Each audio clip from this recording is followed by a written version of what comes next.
Are you stressed? Does your brain feel like it might explode at any moment? Does your cat refuse to get out of the frame? This week I'm talking about 5 simple life hacks for dealing with stress. So, let's talk about mental health. Hello and welcome. I'm Jeremy Godwin and I share simple ideas for better mental health every Wednesday here on Let's Talk About Mental Health TV and every Sunday on the Let's Talk About Mental Health podcast, which has listeners in 135 countries around the world. This week, I'm looking at ideas to help you manage stress, both at work and at home. Let's get straight into the ideas, and the very first one is to identify the cause or causes of your stress. Okay, so let's talk honestly. Sometimes it's human nature to just react to things without actually stopping and thinking about it. But when you do that, what often happens is that you make an absolute mess of things. And that could either be within yourself, just in terms of making things seem worse than they actually are, or it could be making a mess of things in terms of your relationship with other people or whatever. So identify the cause of your stress before you do anything else. You might be feeling stressed in general, but step back and think about what is actually going on. Are you stressed about things at home? Are you stressed about things at work? Are you stressed about things at school, college, university, whatever? Is it something to do with your relationship? Once you know where the stress is actually coming from, or what some of the potential causes are from the stress, you have a much better understanding of what is going on. And that's a really important thing, because the second point is to address the root cause or causes. So here's the thing. Quite often I was going to say mental health, but pretty much with everything in life, we very often put band-aid cures over things. So what that means is that, you get an owie, and instead of actually looking at where that's come from, you just whack a band-aid on it and expect that that will heal. So examples of that could be that you avoid talking to somebody for a week because you've had an argument with them. Rather than actually addressing the cause of the argument, you just avoid one another and hope that it'll just all fall away and you won't have to think about it. Which it might, but it's quite likely that it's also going to come back and happen again in the future, unless you deal with it. Shh, secret. Here's why I said before that you need to identify the root cause of your stress, because now it's time to actually address the root cause. So if you're stressed at work, think about what it is that's actually stressing you at work. I mean, it could be work as in the whole general thing that needs to be dealt with. I would wager that it's going to be a bit more specific than that. It could be that you don't like your job that you're currently doing, you're not feeling challenged. It could be that you don't like your boss because your boss is a bit of an asshole. It could be that you don't like your co-workers. It could be that you don't like the commute. It could be 1,001 different things. Whatever it is, that's what you need to actually address. It's the specific root cause of whatever is creating stress for you. Because what will happen is that everything else that's going on around you, either at work or at home or whatever, will all kind of get sucked into the vortex of your stress. And the last thing that you want to have happen is for stress to multiply on top of stress, on top of stress, on top of stress. So identify the root causes and address the root causes. That takes work. That's not easy. So if you need support, get support, work with a professional, and get some guidance on how to actually deal with your specific challenges that you're dealing with. So that leads me into my third point, which is to focus on solutions rather than problems. And anybody who listens to my podcast or watches this show on a regular basis would know that this is one I talk about at least 842 times an episode pretty much. When you look for problems, what you find is more problems. When you look for solutions, what you find, surprise, surprise, are potential solutions.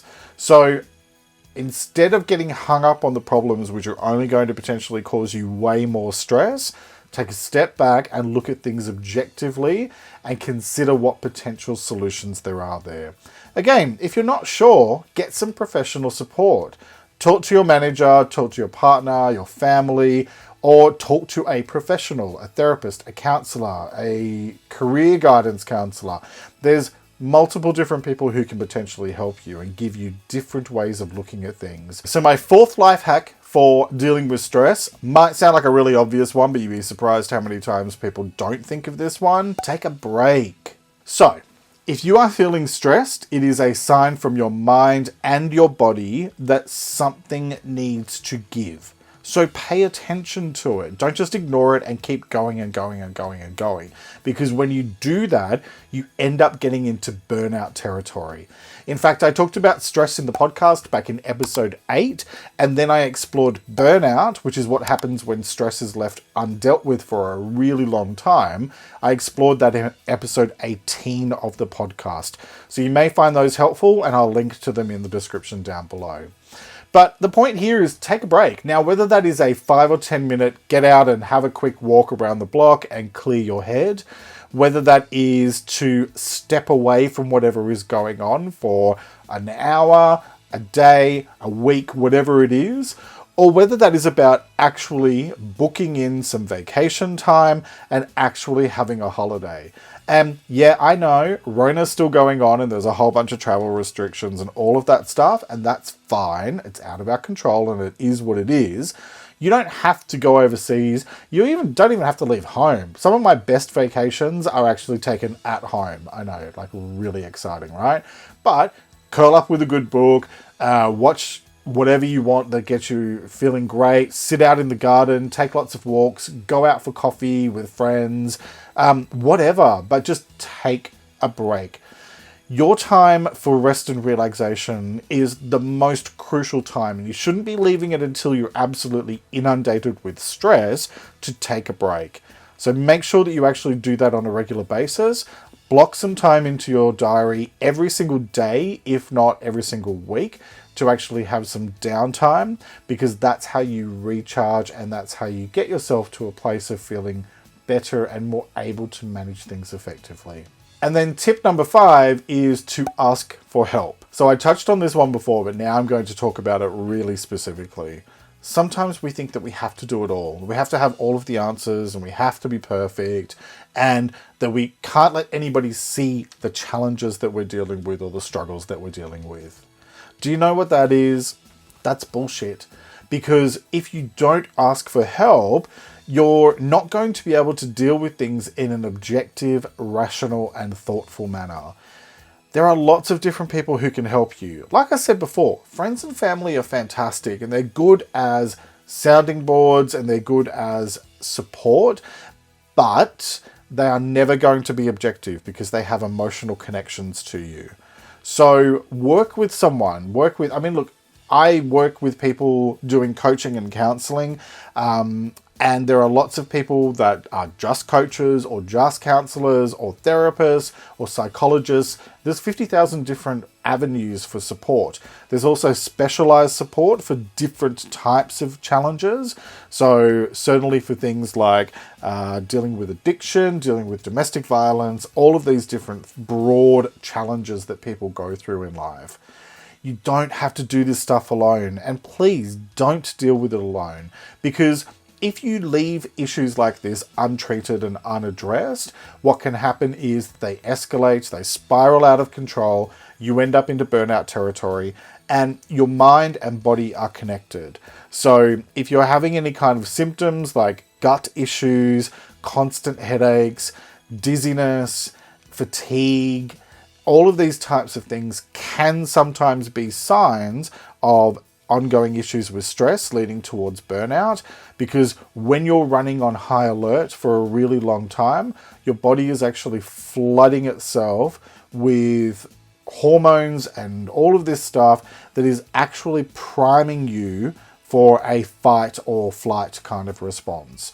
And over time, that can actually cause damage to your organs. It can cause all kinds of issues as well. So mental health and physical health are not separate. They are completely connected and interrelated. So please don't leave things until it's too late. If you're feeling a little bit overwhelmed at work and you think that you've got a handle on it, but you're dealing with issues like ongoing insomnia, headaches, all of these types of things, especially intestinal issues, please go and speak to a doctor and talk about what you're going through, because it is better to get it sooner rather than later and to start looking at what some potential options are to deal with your situation. Okay, so that leads me to my bonus point, because surprise, surprise, I have a bonus point. Put in place structures to help you manage your workload or personal situation more effectively. Now, the other 5 that I went through are all life hacks in the respect that they are things that you can do immediately. You can pick the phone up now and talk to somebody and ask for help. But this one is about that prevention is better than cure piece, because it is very much about putting in the work every single day to actually help you deal with stress on a more long-term basis. So that might mean that you need to learn how to better manage your time, or you might need to cut back on some things. It may also mean that you need to walk away from some things. You can only do what you can do. You're not able to do everything. So please don't take on everything at once, because that is a recipe for stress and burnout. So really take a step back and look at how you're allocating your time and think about what you're doing and how you're going to manage, so that stress is not a byproduct of overworking or overdoing things.